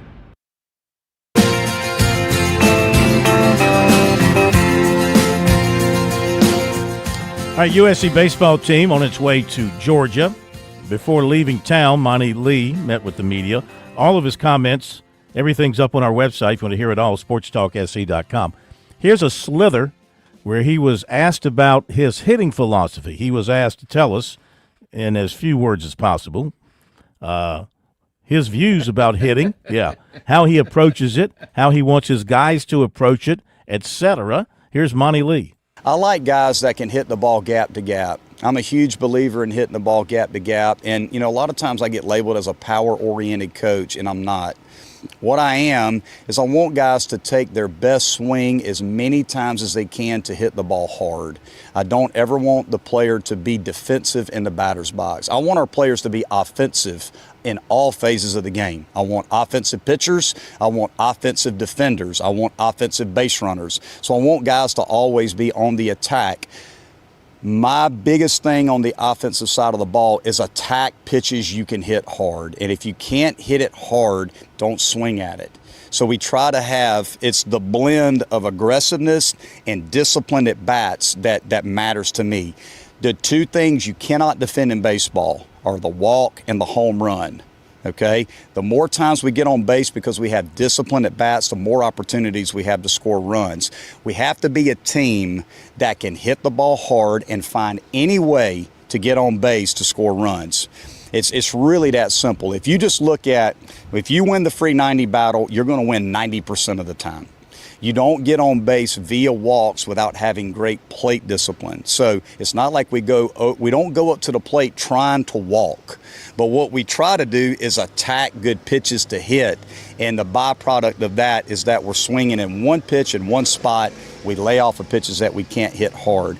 Now sometimes you get hitters, and especially in this day and age, transfer portal guys where you get them for 1 year and they're kind of set in what they do. So it's certainly, you have to navigate the type of hitters you have. It's a little easier to put your philosophy in when they're freshmen and they work their way up through the program. Sometimes when you have guys from different programs coming in, you certainly try to go over your philosophy, but you also kind of have to let them be who they are. So, that's in a nutshell what I believe in, is I want guys to hit the ball hard, find a way to get on base, and give us the best chance to score runs. Going off that, how does all that factor into the way, do you have a certain way you like to construct your lineup?